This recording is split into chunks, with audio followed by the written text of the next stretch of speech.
आप देख रहे हैं यंग बाइट्स, मैं हूँ आपके साथ पूजा ठाकुर। आपको बता दें कि लगातार पॉलिटिकल पार्टीज़ की बात की जाए तो आने वाले इलेक्शंस को लेकर मंथन किया जा रहा है, तैयारियां की जा रही है। ऐसे में अलग-अलग पॉलिटिकल पार्टीज़ जहां पर अपने-अपने स्तर पर जुटी हुई है कि किस तरह से खुद को सशक्त बनाया जाए, लोगों में कैसे जाया जाए। और कई सारी पॉलिटिकल पार्टीज़ जो है वो जम्मू कश्मीर का दौरा भी कर रही है, लोगों के मुद्दे भी जान रही है और लोगों की परेशानियाँ भी जान रही है। ऐसे में हमारे साथ इंडियन यूथ कांग्रेस के नेशनल जनरल सेक्रेटरी है उदय जी। सबसे पहले आपका बहुत-बहुत स्वागत है यंग बाइट्स में। धन्यवाद, थैंक यू। जहाँ पर मैंने शुरू में ही कह दिया कि अलग-अलग पॉलिटिकल पार्टीज़ जो है वो लगातार मंथन कर रही, किस तरह से जीत हासिल की जाए, किस तरह से लोगों के बीच में जाया जाए। ऐसे में आपकी पार्टी किस तरह से एक्टिवली काम कर रही है? देखिए, ये जो बात कही है कि हाँ, पार्टियाँ अभी जाना शुरू कर चुके हैं, लेकिन असली जो बात है वो अभी की नहीं है। ये जब से हमारे जम्मू कश्मीर के साथ मुझे लगता है बेइंसाफ़ी हो रही है, हमारी स्टेट तोड़कर यूटी बना दी और बाकी सब चीज़ें, तब से ही हम यूथ लोगों के बीच हैं, उनके जो मसले हैं वो उठाने की कोशिश कर रहे हैं और उठाए भी हैं। और वही कांग्रेस पार्टी अभी भी कर रही है। हाँ, अगर चुनाव आने वाले हैं, हमें पूरी उम्मीद है कि अब बीजेपी चुनाव कराएगी, तो उसके लिए एक मैनिफेस्टो कमेटी है, वो अभी जल्द ही जल्द वो भी सामने आ जाएगा कांग्रेस पार्टी का।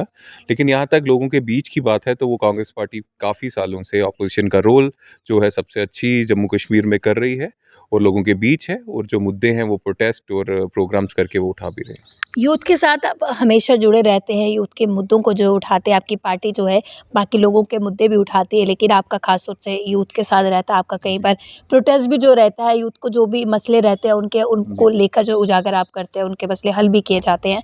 तो यूथ को लेकर क्या कुछ आपकी रणनीति तैयार हुई है सब या क्या कुछ सबसे बड़ा इम्पोर्टेंट इशू तो बेरोज़गारी है, पूरे देश में है। और उसमें भी बेरोज़गारी में हम यहाँ पे जम्मू कश्मीर में इसलिए सबसे ज़्यादा स्ट्रेस देंगे, क्योंकि पहले 2 नंबर में, सेकंड नंबर में बेरोज़गारी इंडिया में सबसे ज़्यादा जम्मू कश्मीर में है। तो चिंता का विषय है, यहाँ के युवा, अच्छी एजुकेशन जम्मू कश्मीर में मिलती है, मैक्सिमम लिटरेसी रेट बहुत अच्छा है जम्मू का, लेकिन यहाँ पे बेरोज़गारी होना अपने आप में एक बहुत बड़ी चिंता का विषय है, एक प्रश्न चिन्ह है प्रशासन पे।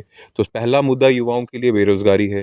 दूसरा, बेरोज़गारी दूर करने के लिए जितने एग्ज़ाम्स भी होते हैं, और इतिहास गवाह है पिछले 4-5 साल से जो एग्ज़ाम्स हुए हैं रिक्रूटमेंट के, चाहे जे-एंड-के बैंक के हों, सब इंस्पेक्टर्स के हों, चाहे नेट के हों, हर जगह पेपर लीक हुआ है।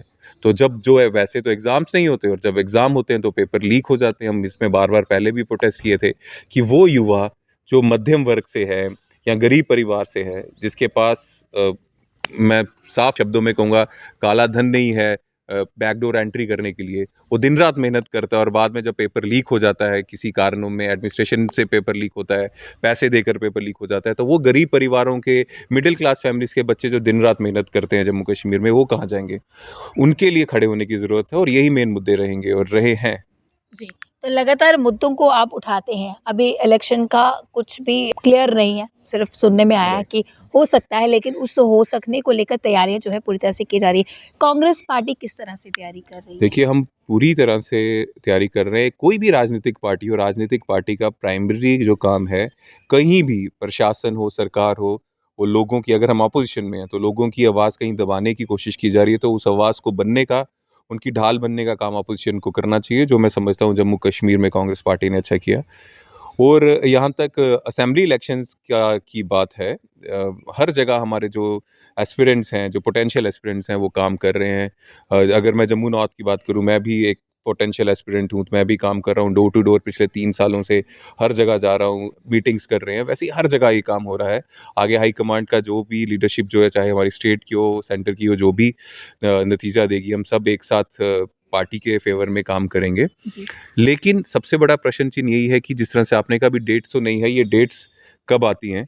क्योंकि हमें पूरी उम्मीद है इस बार डॉज नहीं करेंगे जम्मू कश्मीर का चुनाव, जो भी प्रशासन है या दिल्ली से जो बीजेपी की सरकार है। उसका सबसे बड़ा कारण ये है कि 2014 में लास्ट टाइम चुनाव हुआ था। 10 साल होने वाले हैं, और 10 साल हो गए, और 10 साल के बाद अगर अभी भी चुनाव नहीं होगा जम्मू कश्मीर में, तो ये जम्मू कश्मीर वही है जो भारत का ताज कहा जाता है, और अगर यहाँ पे डेमोक्रेसी नहीं होगी तो क्या फ़ायदा? एक बहुत बड़ा प्रश्न चिन्ह भी है, और एक बहुत बड़ा ज़िम्मेदारी भी बनती है कि अगर जम्मू कश्मीर जैसी बड़ी सी स्टेट, जिसको डोगरा स्टेट, जिसको यूटी बना दिया गया, लेकिन वहाँ पे डेमोक्रेसी नहीं है, वहाँ पे लोगों की सरकार नहीं है, ये अपने आप में बहुत अच्छा नहीं तो लगता। आप क्या तैयार हैं जम्मू कश्मीर में जब भी इलेक्शन होते हैं, असेंबली इलेक्शन होते हैं, क्या कांग्रेस पार्टी पूरी तरह से तैयार है? कांग्रेस पार्टी बहुत सालों से तैयार है। हम आज से नहीं, काफ़ी देर से डिमांड कर रहे हैं कि इलेक्शन कराया जाए।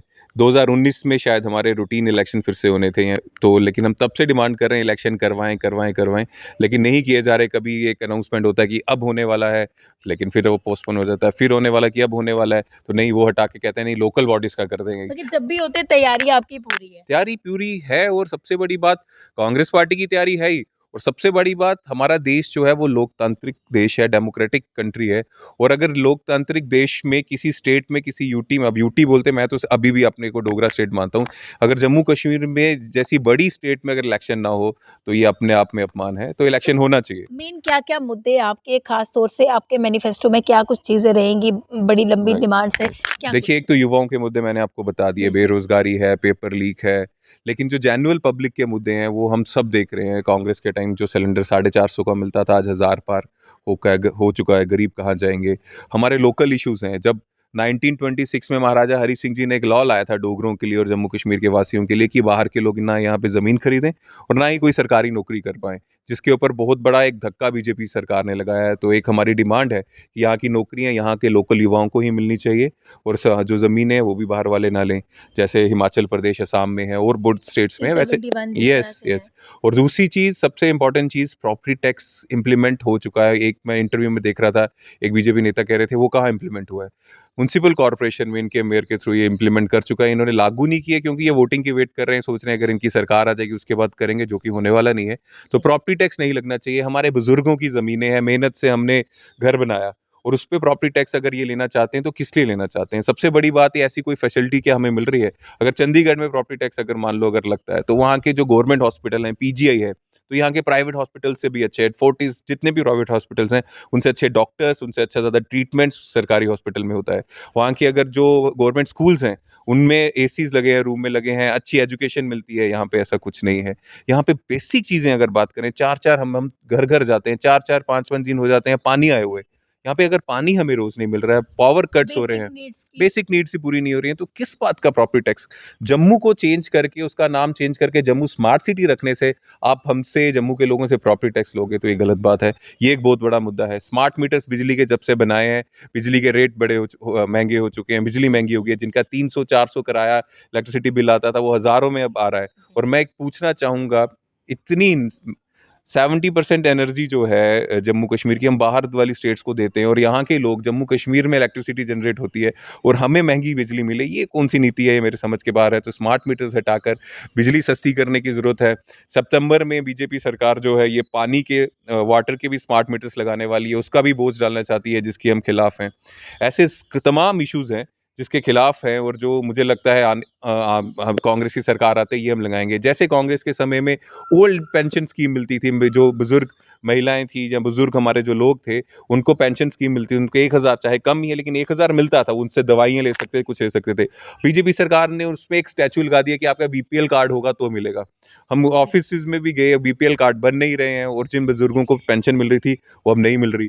विडोज जो स्कीम जो थी, उनको जो पेंशन मिलती थी वो भी हटा दी, उनको भी बीपीएल लगाना पड़ेगा। तो हमारा एक ये भी सोच रहेगी कि जब हमारी सरकार आती है तो ये जो बीपीएल वाला स्टैचू है, ये हटा के जैसे सब बुजुर्गों को, विडोज को पेंशन मिल रही थी, वो पेंशन वापस मिलनी तो चाहिए। लोगों के लिए आपकी तरफ से क्या एक संदेश है, आपकी पार्टी की तरफ से? बिल्कुल साफ इलेक्शन संदेश है। को? ये संदेश मैं स्टार्टिंग से देता आ रहा हूँ कि आप किसी भी पार्टी को वोट दीजिए, किसी भी सरकार को वोट दीजिए, लेकिन एक बार उनसे पूछिए जो वादे करके वो सरकार में आए थे, क्या वो वादे उन्होंने पूरे किए? जिस तरह से कोई बच्चा या कोई भी स्टूडेंट एग्जाम देता है तो उसका रिपोर्ट कार्ड बनता है, ये रिपोर्ट कार्ड पूछेगा। आप बोल रहे थे कि यहाँ रोजगार आएगा, आप बोल रहे थे कि यहाँ पे जो है करप्शन खत्म हो जाएगी, मिलिटेंसी खत्म हो जाएगी, ये मिलिटेंसी खत्म हो गई। ये सब चीज़ें करके पूछ के वोट दीजिएगा। फिर से कुछ लोग हैं जो धर्म के नाम पे वोट मांगेंगे और उसके बाद फिर से ये टैक्सेस का बोझ और ये सब चीज़ें हमारे पे ला देंगे। इनसे सिर्फ पूछिएगा कि आपने जो वादे किए थे वो पूरे किए हैं। अगर उन्होंने पूरे किए हैं तो आप प्लीज़ उनको वोट दीजिएगा, और अगर उन्होंने वो वादे पूरे नहीं ही किए हैं, सिर्फ गुमराह किए हैं, तो मैं आपसे गुजारिश करूँगा, ये वक्त है बदलाव का। जी, बहुत-बहुत धन्यवाद हमारे साथ जुड़ने के लिए। उदय भानु चिप हमारे साथ जुड़े थे, जिन्होंने साफ तौर से बताया कि ये वक्त है बदलाव का, और बदलाव आप लोग ही ला सकते हैं। अब आने वाला समय ही निर्धारित करेगा कि कौन सत्ता में आता है, कौन नहीं आता। तो फिलहाल हमारे साथ जुड़े हुए थे, जिन्होंने बताया कि लोगों के कई सारे मुद्दे हैं जिसका निवारण करना इनका काम है, और लगातार इनकी पार्टी इसको लेकर जो है काम कर रही है। अगली बड़ी लेकर फिर मैं हाजिर होंगी, तब तक के लिए आप देख रहे हैं यंग बाइट्स। फिर जर्नलिस्ट अमन शर्मा के साथ मैं पूजा ठाकुर, यंग बाइट्स।